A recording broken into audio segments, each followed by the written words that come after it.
Right बच्चों, एक topic है पार्टनरशिप के अंदर फंडामेंटल। एक होता है इंडियन पार्टनरशिप एक्ट 1932 सेक्शन 4। जब भी हम इंडियन पार्टनरशिप एक्ट 1932 सेक्शन 4 की बात करते हैं तो उसमें पार्टनरशिप के कुछ फॉलोइंग फीचर्स हम डिस्कस करते हैं। पार्टनरशिप के सबसे बड़े फीचर्स होते हैं पार्टनरशिप में 2 और मोर पार्टनर, मिनिमम 2, मैक्सिमम हम 100 पार्टनर बना सकते हैं। और कंपनी एक्ट अगर हम थोड़ा फॉलो करें तो उसमें हमें 50 पार्टनर की परमिशन होती है। पार्टनरशिप डीड हमेशा रिटर्न के अंदर होती है। Agreement can be written and oral दोनों। देखो, एग्रीमेंट हमारा रिटन भी हो सकता है, एग्रीमेंट हमारा ऑरल भी हो सकता है, लेकिन पार्टनरशिप डीड हमेशा रिटन की होती है। अगर हम इस एक्ट के अंदर अपनी पार्टनरशिप फॉर्म को रजिस्टर्ड करना चाहे तो हमेशा हमें अपने पार्टनरशिप को क्या करना पड़ेगा, रिटन के अंदर रखना पड़ेगा, प्रॉपर एक डीड की फॉर्म में इसको बनाना पड़ेगा। पार्टनरशिप में सबसे जरूरी चीज होती है कैरिंग ऑन बिजनेस।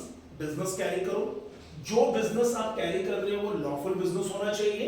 एक प्रॉफिट एंड लॉस रेशियो होनी चाहिए कि जो पार्टनर है वो अपना प्रॉफिट किस रेशियो के अंदर बांट रहे हैं। Business can be carried by all या और any of partner acting for all. सारे मिलकर करेंगे, एक बिजनेस करेगा, हम पार्टनरशिप डीड के अंदर डिसाइड करेंगे। सबसे जरूरी चीज होती है पार्टनरशिप डीड है या नहीं। Agreement can be oral, agreement can be written, but partnership deed is always written, right. अब पेपर में हमें एक कॉन्सेप्ट को समझना है इसके अंदर कि अगर हमारे को क्वेश्चन में पार्टनरशिप डीड है या नहीं है।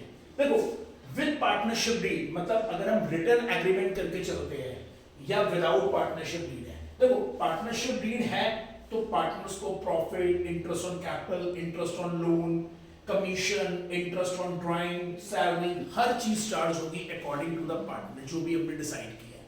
अगर पार्टनरशिप डीड को हम साइलेंट कर दें तो उस केस में हमें प्रॉफिट को हमेशा इक्वल बांटना पड़ता है और इंटरेस्ट ऑन लोन को हमें 6% पर एनम के हिसाब से क्लियर करना पड़ता है, राइट। अब हमें क्वेश्चंस में पार्टनरशिप डीड नहीं है तो ये मेंशन होगा, अगर नहीं है तो अगर मेंशन नहीं है क्वेश्चंस में तो पार्टनरशिप डीड है। हमेशा विदाउट के अंदर स्पेशल गिवन होगा, partnership deed is silent, no partnership deed, right. तो एक चीज क्लियर हो गई, अगर पार्टनरशिप डीड नहीं है तो प्रॉफिट को इक्वल, इंटरेस्ट ऑन लोन को 6% पर एनम के हिसाब से हमने चार्ज करना है। इंटरेस्ट ऑन कैपिटल, कभी भी हमने इंटरेस्ट ऑन कैपिटल निकालना है बच्चों तो एक कॉन्सेप्ट को हमेशा क्लियर करो। इंटरेस्ट ऑन कैपिटल हमेशा कौन सी कैपिटल पे कैलकुलेट होगा, ओपनिंग कैपिटल पे। ओपनिंग मतलब फर्स्ट कैपिटल की जो कैपिटल होगी वहां से कैलकुलेट होना शुरू होगा। अगर हमें क्वेश्चंस पे क्लोजिंग कैपिटल गिवन है तो हम क्लोजिंग कैपिटल में add drawing, less profit, less additional करेंगे तो हमारा ओपनिंग कैपिटल में कन्वर्ट हो जाता है, राइट। फिर हम उसका इंटरेस्ट निकालेंगे। अब क्लोजिंग कैपिटल गिवन है या ओपनिंग कैपिटल गिवन है, हमें क्वेश्चंस में कैसे पता लगेगा, तो हमें मोस्टली क्वेश्चन में दिया जाता है बैलेंसेस ऑफ देयर कैपिटल। अगर हमें स्टेटमेंट्स में गिवन है बैलेंसेस ऑफ देयर कैपिटल या capital at the end of the year, समझ लो कि हमें कौन सी कैपिटल गिवन है, क्लोजिंग कैपिटल। तो उस केस के अंदर हमें ओपनिंग कैपिटल कैलकुलेट करने की नीड होती है। अगर पार्टनर की कैपिटल को हमने फिक्स रखा है तो उस केस के अंदर ओपनिंग कैपिटल और क्लोजिंग कैपिटल दोनों की वैल्यू क्या होती है, सेम होती है, right. Interest on drawing, interest on drawing को कैलकुलेट करने के 2 मेथड होते हैं, एक प्रोडक्ट और एक होता है सिंपल। अगर हम प्रोडक्ट मेथड की बात करें तो प्रोडक्ट मेथड के अंदर हम खाली ये देखते हैं कि ड्राइंग क्वेश्चंस के अंदर ड्राइंग किस फॉर्म में हमें गिवन है। अगर हमें डिफरेंट डेट्स, डिफरेंट अमाउंट के ऊपर ड्राइंग्स गिवन है तो वहां पर हमेशा कौन सा फॉर्मूला अप्लाई होगा, product method. Sum of product of drawing into rate upon 100 into 1/12। अगर सिंपल मेथड में भी हम देखते हैं कंडीशन है या नहीं है, कंडीशन होता है beginning of the month, middle of the month या end of the month, beginning of quarter, end of quarter, beginning, middle, end. अगर ये वर्ड्स आते हैं तो समझ लो कि वो क्वेश्चन में कंडीशन है। अगर ये नहीं गिवन कंडीशंस तो उसको बोलते हैं which when condition are not given. तो उस केस में हम इंटरेस्ट ऑन ड्राइंग कैलकुलेट करते वक्त हम देखते हैं कि हमें जो रेट ऑफ इंटरेस्ट गिवन है वो पूरे साल का गिवन है या नहीं गिवन। अगर रेट ऑफ इंटरेस्ट के साथ पर एनम वर्ड है तो हम एवरेज बेसिस पे 6 महीने का इंटरेस्ट निकालेंगे। अगर पर एनम नहीं है, खाली दिया 6%, 10%, 12% पर एनम नहीं है तो उस केस में इंटरेस्ट ऑन ड्राइंग को हम फुल ईयर के हिसाब से कैलकुलेट करेंगे। अगर क्वेश्चंस में कंडीशंस गिवन है बच्चों, कंडीशंस के अंदर हमेशा एक फॉर्मूला अप्लाई होता है n/2, n for number of months, right. अगर कंडीशंस क्या है, देखो कंडीशंस है basically drawing in the beginning of each month, drawing in the middle of each month, drawing in the end of the each month, drawing in the beginning of each month for 6 month, right. ये सारी बच्चों conditions given है। इस case के अंदर हमें एक formula apply करना होता है n/2, n मतलब नंबर ऑफ मंथ। सिंपल सा फंडा होता है, बिगिनिंग में प्लस करना है, एंड में माइनस करना है, मिडिल में कुछ नहीं करना। अगर मंथ है तो +1 -1, क्वार्टर है तो +3 और -3। अब मुझे यहां पर बोला बिगिनिंग ऑफ ईच मंथ, तो फॉर्मूला है 12/2।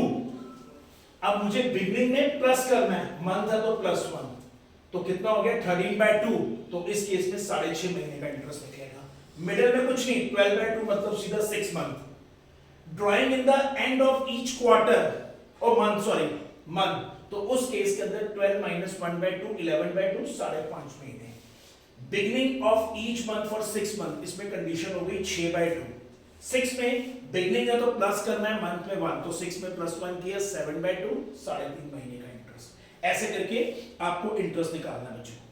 क्वार्टर के अंदर जब भी आप फॉर्मूला अप्लाई करोगे तो +3 या -3, बिगिनिंग में प्लस करना है, एंड में माइनस करना है, मिडिल में कुछ नहीं करना।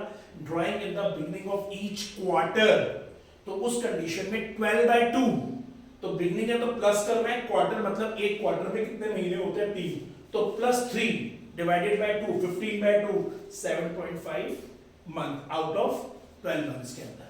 मिडिल में कुछ नहीं करना, एंड में -3 करना है, तो -3 करोगे तो इसके अंदर गिवन होगा 4.5। बच्चों अपनी मैंने वीडियोस के अंदर भी ना इसको बहुत सिंपल ट्रिक्स में आपको समझाया शॉर्ट्स के अंदर।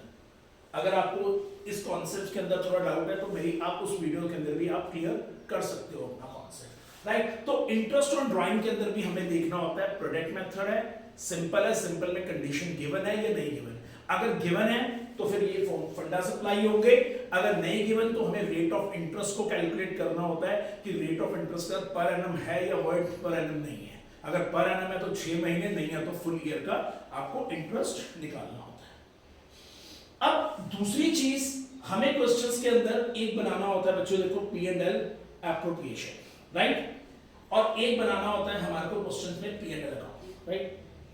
अब देखो इस कॉन्सेप्ट में क्या है, P&L अकाउंट जो होता है ना कि ऑलवेज चार्ज होता है, और P&L एप्रोप्रिएशन क्या होता है, एप्रोप्रिएशन। पेपर में क्वेश्चन आता है charge, P&L account is a charge, क्योंकि जो मेरा नेट प्रॉफिट है this is nominal account, debit all expense credit all, क्योंकि जब भी हम कोई भी अकाउंट्स बनाते हैं हम बिजनेस पॉइंट ऑफ व्यू से बनाते हैं, ना कि हम उसको पार्टनर पॉइंट ऑफ व्यू से उस चीज को ड्रॉ करते हैं, राइट। तो इस केस के अंदर जब आप P&L अकाउंट बनाओगे तो आप नेट प्रॉफिट लिखोगे, नेट प्रॉफिट में से कोई rent, manager commission, interest on loan लिखोगे। जो नेट प्रॉफिट होगा उसको आप P&L एप्रोप्रिएशन अकाउंट के क्रेडिट साइड में जाओगे, credit all the gains and profit, P&L appropriation is also nominal account, right बच्चों। तो अब फर्म का जितना भी, अब फर्म ने सैलरी दी पार्टनर को, बिजनेस तो बिजनेस एंटिटी कॉन्सेप्ट के हिसाब से सारे बिजनेस की ट्रांजैक्शन किसके हिसाब से बनती है, business point of view, firm point of view के हिसाब से नहीं, पार्टनर पॉइंट ऑफ व्यू से नहीं बनती, बिजनेस बना रहा है ये P&L। अब बिजनेस ने सैलरी दी पार्टनर को, बिजनेस का डेबिट ऑल एक्सपेंस, बिजनेस ने इंटरेस्ट ऑन कैपिटल दिया, डेबिट ऑल एक्सपेंस, क्योंकि फर्म का एक्सपेंस, कमीशन दिया एक्सपेंस, उनकी ड्राइंग का इंटरेस्ट चार्ज कर रहा है फर्म, तो ये फर्म का प्रॉफिट, तो फर्म ने क्रेडिट किया। करने के बाद जो लास्ट में प्रॉफिट बचेगा, उस प्रॉफिट को जो बचेगा वो ए और बी में, कोई लॉस होगा तो वो उन दोनों के अकाउंट में ट्रांसफर हो जाता है, राइट। जब भी हम कैपिटल अकाउंट बनाएंगे बच्चों, कैपिटल अकाउंट या तो फिक्स मेथड से बनता है या फिक्स, क्वेश्चन गिवन होता है कि हमें फिक्स के हिसाब से कैपिटल अकाउंट बनाना है या हमें फ्लक्चुएटिंग के हिसाब से बनाना है। देखो अगर क्वेश्चन में फिक्स्ड है वर्ड तो समझ आता है, अगर कुछ नहीं दिया तो वो एक ही मेथड होता है fluctuating.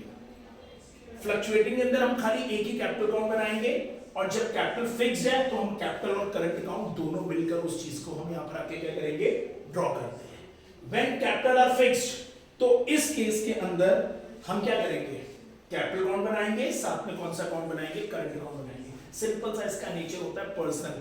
Debit the receiver, firm ले रही है, minus side, credit the giver firm दे रही है, ये प्लस साइन, मतलब क्रेडिट प्लस माइनस अब फर्म ने जो भी बैलेंस शीट डाला, ओपनिंग बैलेंस क्रेडिट, क्योंकि कैपिटल अकाउंट के अंदर जब भी कैपिटल फिक्स हो तो ये क्रेडिट बैलेंस ही होगा, डेबिट बैलेंस नहीं हो सकता, राइट। इस केस में जो भी उसने एडिशनल कैपिटल करके अपनी कैपिटल बढ़ाई या अपनी कैपिटल में से उसने कोई पैसा निकाला, बस यही दो ट्रांजैक्शंस होगी। पेपर में स्पेशल क्वेश्चन पूछा जाता है, mention two item of the debit side of the capital account when the capital are fixed. कौन से दो आइटम्स होते हैं?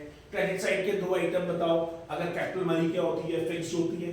फिर जो भी हम पार्टनर्स को दे रहे हैं वो सारा याद आता है, लेकिन करंट अकाउंट के जो बैलेंसेस होते हैं क्रेडिट भी हो सकते हैं, डेबिट भी हो सकते हैं। करंट अकाउंट के बैलेंसेस दोनों, जैसे फिक्स्ड के अंदर कैपिटल अकाउंट का ओपनिंग बैलेंस हमेशा क्रेडिट साइड पर होगा, लेकिन करंट अकाउंट का ओपनिंग और डेबिट बैलेंस भी हो सकता है, क्रेडिट बैलेंस भी हो सकता है, राइट। तो जो भी पार्टनर को सैलरी, इंटरेस्ट ऑन कैपिटल सब इनके अकाउंट में प्लस, जो चीज फर्म उनसे drawing, interest on drawing losses करके ले रही है तो फर्म उनका डेबिट द रिसीवर, मतलब माइनस साइड और ये प्लस साइड, बैलेंस बचा, राइट। अगर कैपिटल फ्लक्चुएटिंग है तो इन दोनों को मिलाकर इस जगह पे इनका मान बनता है। लेकिन बच्चों इसके अंदर एक कॉन्सेप्ट है, अब ये कैपिटल अकाउंट अगर फ्लक्चुएटिंग है ना, तो इस केस में कैपिटल अकाउंट का जो ओपनिंग बैलेंस है it can be credit, it can be debit, right. और इन दोनों अकाउंट्स को मर्ज करके हम कौन सा अकाउंट बनाएंगे? Capital account, right. तो मतलब जो भी इनको दे रहे हैं और जो भी इनसे हम ले रहे हैं, राइट, ये अकाउंट रहता है। बच्चों देखो इस वीडियो के अंदर मैंने आपको मेन कॉन्सेप्ट समझाया है, मैंने ये छोटे छोटे शॉर्ट्स बनाकर भी इस वीडियो के मैंने डाले हुए हैं। अगर आपको अच्छे लगे तो लाइक करो, सब्सक्राइब करो, फॉरवर्ड करो, और अगर आपको किसी भी कॉन्सेप्ट में डाउट है तो मुझे मैसेज कमेंट बॉक्स में मैसेज करो, मैं आपको वही वीडियोस बनाकर आपके लिए लेके आऊंगा। All the best.